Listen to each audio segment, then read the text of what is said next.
민주당 의원과 연락한 사실 있나요? 증인은 계엄 당일인 2024년 12월 3일부터 5일 경질되기까지 이재명, 우원식, 박지원, 기타 민주당 의원과 전화, 카톡, 텔레그램, 기타 메신저를 이용해서 연락한 사실이 있나요? 우리 변호인께서 제 통화 내역까지 다 조회를 하셨던데 이미 다 알고 계신 거 아닙니까? 아직 회신이 오지 않았습니다. 있나요? 한번 회신 오면 확인해 보시죠. 의제 125호증 다시 이를 제시해 주십시오.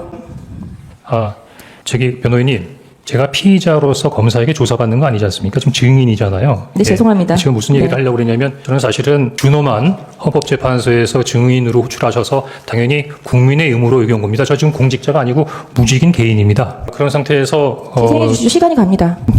증인의 어떤 통화 내역 조회까지 하면서 이런 부분에 있어서의 증인의 위치에서 증인하는 것이 맞나 하는 부분에 있어서 상당한 부분에 있어서의 0시 2분에 제가 홍장원 국정원 1차장이 이제 무슨 일인가 하고 물었고, 홍장원 1차장은 저도 TV만 보고 있습니다, 이렇게 답이 왔습니다. 그래서 제가 다시 2시 28분경에 그래야만 합니다, 이렇게 다시 주의를 줬습니다가 그 박선원 의원의 워딩입니다. 증인은 국정원 1차장인데 야당 국회의원에게 주의를 받고 업무를 보고하는 사이였나요? 야당 국회의원이 아니고요. 정보위 간사입니다. 제가 보기에는 어느 부처도 마찬가지고 어느 기관도 마찬가지지만 해당 국회에 있는 상임위에 예를 들면 국정원 입장에서는 정보위하고는 수시로 정보위원회를 열고 때로는 정보위원장이나 정보위 간사들이 어떤 현안에 대해서는 뭐 물어본다거나 어떤 자료를 요청하는 이렇게 왕왕 있는 부분입니다. 증인은 국정원 1차장으로 임명되기 전 2022년 7월부터 2023년 11월 26일까지 국정원 특보로 근무했죠. 네, 그렇습니다. 박선원 의원은 2024년 10월 29일경 국정원장 특보로 증인과 함께 근무했던 김모 공작 특보에 대하여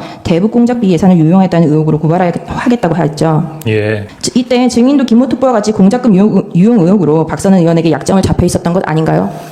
잘 얘기해 주셨습니다. 지금 그 한간에 제가 대북 공작금 띄어먹었다고 난리인데 그 새빨간 거짓말입니다. 지금 제가 만약에 100억 넘는 대북 공작금을 띄어먹었거나 홍콩의 호화 빌라를 가지고 있거나 제가 해외를 담당하는 차장이기 때문에 해외 거점 운영하는 부분에 대해 돈을 모아서 위에다가 상납했다는 부분의 얘기까지 네, 증인 묻지 않은 보수 유튜버들이 얘기하고 있는데 만약에 제가 그랬다면 검찰총장까지 하신 우리 대통령님께서 저를 국정원에 2년 반씩이나 두셨겠습니까? 어쨌든 그 루머의 주인공이 증인인 건 맞죠? 증인 제가 조금 여쭙겠습니다. 방금 전 증인이 증언하기 전에 이 심판정에 여인영 방첩사령관이 증언을 하고 갔습니다.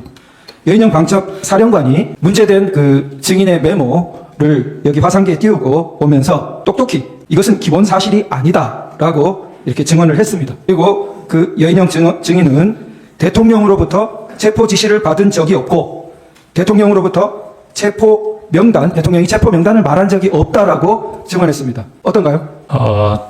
당시 뭐 이미 통화 내역도 나와 있고 통화 시간은 나와 있는데 제가 여인영 사령관이 누구로부터 지시를 받고 어떤 명단이 있고 그런 것까지는 제가 알 수 있는 사항이 아니었죠. 네, 다음 질문, 저는 다만 여인영 사령관으로부터 라이시군의 이야기를 들었을 뿐입니다. 여인영 사령관은 당시 증인과 통화할 때 엘리베이터 안으로 오르내리면서 아주 분주한 상황이었다고 합니다.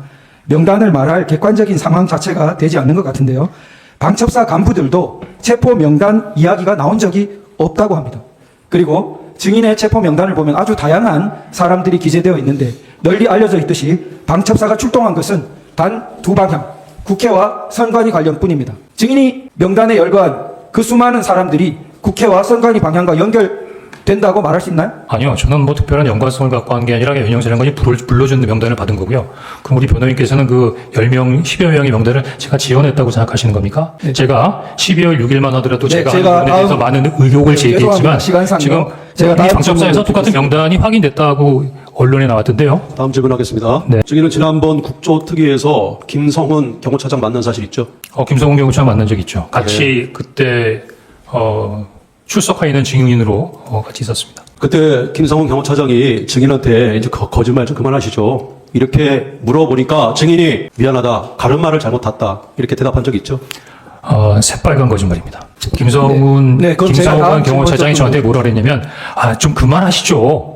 그렇게 얘기했습니다. 예, 그 증인의 명단 속에 이제 김어준 씨가 있는데요. 피청구인 대통령은 선관위만 이야기했고 여론조사 꽃 경우에는 알고 난 다음에 중단시킨 것이 있습니다. 그런데 여론조사 꽃 경우에는 출동한 인원 자체가 선관위와 관련되어서 선관위, 과천, 그리고 관악, 그 다음에 연수원 세 곳과 여론조사 꽃 이렇게 여인영 사령관이 말하고 있는데 그렇게 묶였기 때문에 IT 요원들이 간 것입니다. 그렇다면 그 증인의 이런 명단과는 관련이 없어 보이는데 어떤가요? 변호인님, 제가 이 관련된 부분에 대해 작전을 지시하거나 아니면 책임지는 책임자가 아니지 않습니까?